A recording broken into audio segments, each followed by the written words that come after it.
안녕하세요. 오늘은 샤오신 패드 프로 12.7 리뷰를 준비했습니다. 구매하면서 전용 케이스랑 필름까지 함께 구매했어요.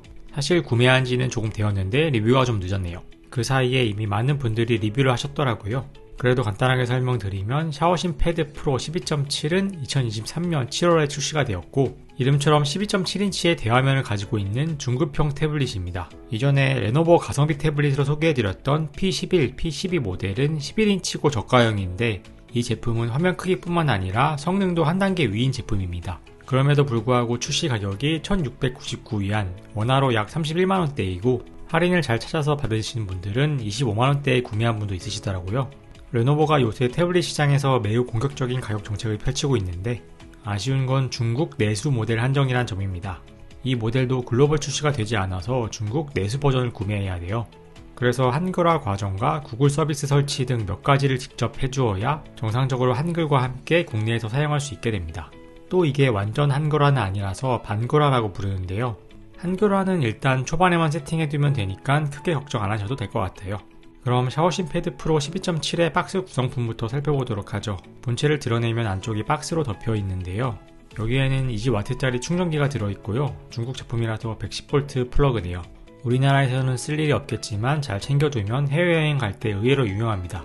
USB-C 타입이 아니라 A 타입이고 케이블도 그래서 USB-C to A 타입이 들어있습니다. 왼쪽 박스에는 핀이 들어있고 설명서도 들어있네요.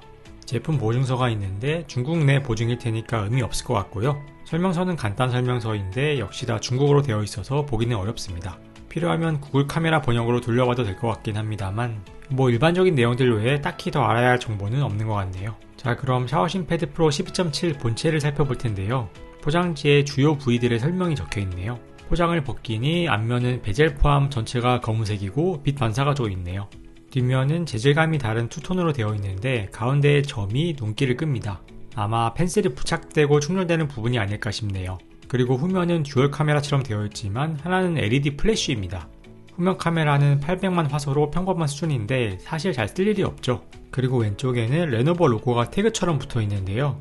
혹시나 스티커처럼 떼어지나 봤는데 아예 음각되어 있어서 떨어지진 않겠더라고요. 그리고 아래쪽은 제품 정보가 있는 스티커가 있고 JBL과 돌비 어트모스 로고가 있습니다.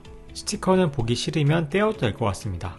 하단에는 키보드 커브와 연결할 수 있는 홈과 포고핀이 있고 옆면 중앙에 USB-C 타입 단자가 있고 양 옆에 스피커 구멍이 있네요. 그리고 위쪽은 볼륨 키와 마이크 구멍 두 개가 있습니다. 다른 옆면은 지문인식 통합 전원 버튼과 스피커 구멍이 있고요. 가운데에는 SD카드 삽입구가 있어서 핀을 찌르면 탈착할 수가 있습니다. SD카드는 최대 1TB까지 인식이 가능하니까 용량이 모자라면 추가하면 되겠고요.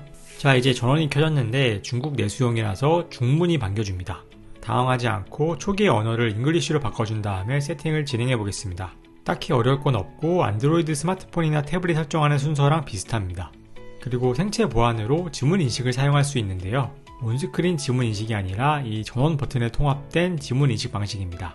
저는 디스플레이 지문 인식보다 물리 버튼에 손가락을 대는 게 더 직관적이고 편하더라고요. 그리고 카메라를 활용한 얼굴 인식 방식보다 지문 인식이 더 안전하기도 하고요.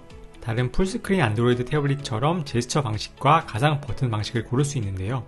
직관적인 활용을 하려면 가상 버튼이 좋겠지만 화면을 넓게 쓰려면 제스처 방식이 좋고 저는 이게 더 익숙해서 이걸로 결정하겠습니다. 그럼 일단 초기 세팅은 완료되었고요. 한글 세팅 등 추가 세팅을 하기 전에 GUI 업데이트를 먼저 해주는 게 좋습니다. 아니면 GUI 업데이트 후에 처음부터 작업을 다시 해야 할 수도 있어요.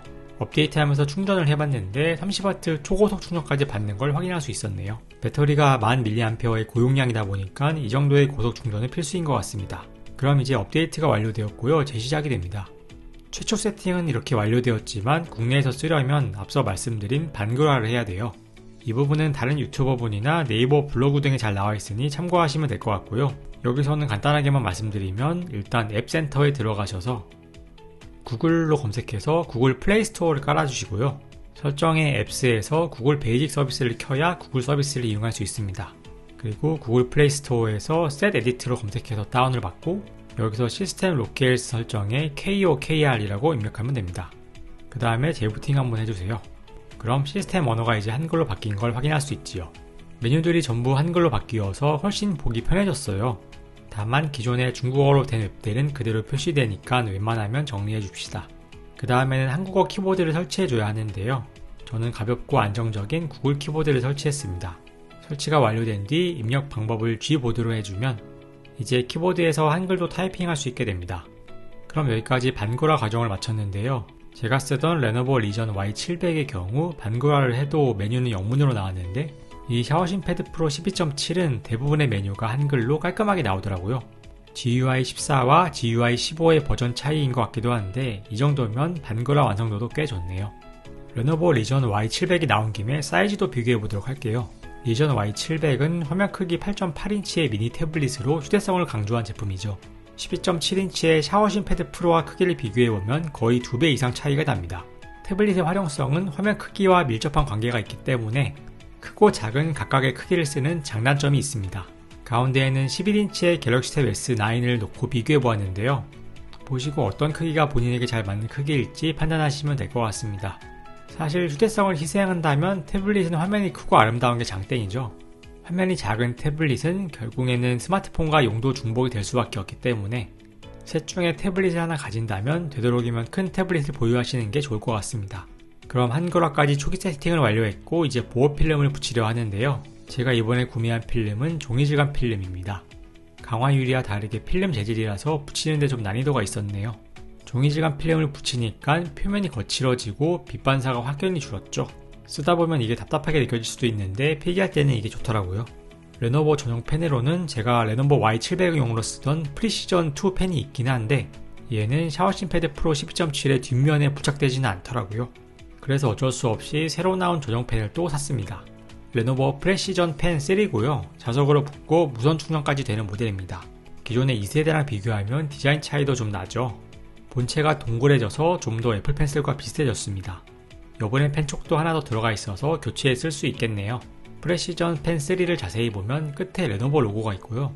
손이 닿는 쪽에 물리 버튼이 있습니다. 애플 펜슬 2와 비교하면 디자인이 비슷한데 길이나 두께가 좀 더 작은 편이고요. 페어링은 뒤쪽에 자석 부분에 붙이면 자동으로 충전과 동시에 이루어집니다. 자석이 상당히 강력해서 잘 떨어질 걱정은 없겠네요. 붙이니까 자동으로 페어링 안내 메시지가 뜨고 페어링이 진행됩니다. 펜 펌웨어 업데이트까지 자동으로 진행되네요. 업데이트가 완료되면 설정에서 세부 옵션들을 조정할 수 있어요. 일단 기본 메모장에서 필기를 해보았는데요. 필기감이 Y700 대비 상당히 좋았습니다. Y700은 제가 필기용으로는 추천드리지 않는다고 했는데 이건 충분히 필기용으로도 쓸 수 있을 것 같아요. 다만 아쉬운 건 버튼을 누르면 지우개로 전환이 될 줄 알았는데 그냥 새 노트 창이 뜨는 단축키로만 사용이 가능하더라고요. 이건 나중에 기능이 업데이트되면 좋겠습니다. 요새 하이엔드 태블릿의 트렌드인 디스플레이 주사율은 무려 144Hz 초고주사율을 지원하고 있습니다. 사실 다른 120Hz 주사율 태블릿들과 별 차이를 체감하지 못했지만 그래도 이 가격에 이런 상징적인 초고스펙이 들어가 있다는 게 놀랍네요. 참고로 갤럭시 탭에서 비슷한 모델은 12.4인치의 갤럭시 탭 S7 FE인데 탭 S7 FE는 겨우 60Hz까지 밖에 지원하지 않고 있습니다. AP는 스냅드래곤 870을 탑재했는데 긱벤치 6 점수로 비교해보자면 갤럭시 S21 울트라랑 비슷한 성능 수준으로 보시면 될 것 같습니다. 이 정도면 고급기 라인업에 두어도 할 말 없을 정도인데 애당초 스냅드래곤 870이 2021년도에 출시된 준 플래그십 라인업이죠. 그만큼 확실한 고성능을 보여줍니다. 거기에다가 저장 메모리도 최신의 UFS 3.1 규격이라서 빠른 속도를 뽑아내줍니다. 정말 하나하나 원가 절감 없이 넣어주었다는 생각이 드네요. 본체와 함께 직구로 구매한 전용 케이스도 조금 살펴볼게요. 뒤쪽에 프레시전 펜이 붙는 부분은 뚫려서 바로 붙일 수 있게 했고요. 카메라 범프 부분도 위치에 맞게 잘 뚫려 있습니다. 펜을 대충 던져도 홈에 맞춰 위치를 잡아주어서 수납하기 편하겠네요. 프레임의 재질은 플라스틱이지만 그 외 겉면은 가죽 느낌의 재질로 마감되었습니다. 그리고 커버를 접으면 이렇게 스탠드로도 활용할 수 있어서 편리합니다. 무게는 본체가 623g인데 여기에 케이스를 추가하면 920g이 되어서 상당히 무거워지긴 합니다. 아무래도 휴대용보다는 시즈 모드용으로 활용하시는 게 좋을 것 같네요. 실사용 관점에서 가장 만족스러웠던 부분 중 하나는 이 지문 인식이었어요. 인식 속도도 매우 빠르고 전원을 켬과 동시에 인증이 완료되어서 편했습니다. 가로로 놓았을 때는 왼손 검지가 닿는 위치이고 세로로 들었을 때에는 오른손 검지가 닿는 위치이니 참고해서 지문을 등록해두면 되겠네요. 하드웨어 스펙뿐만 아니라 소프트웨어 완성도도 괜찮았었는데요. 대화면 태블릿에서 필수라고 할 수 있는 화면 분할 기능도 완벽하게 작동합니다.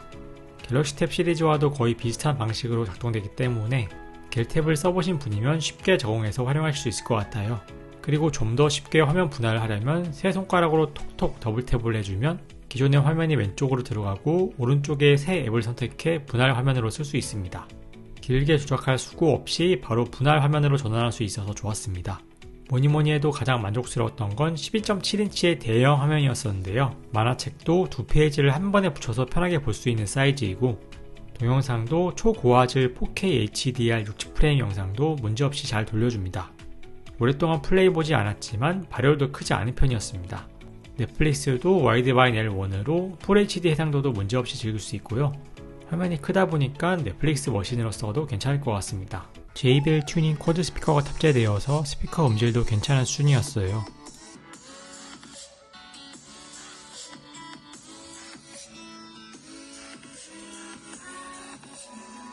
여기까지 레노버 샤워신 패드 프로 12.7인치를 살펴봤는데요.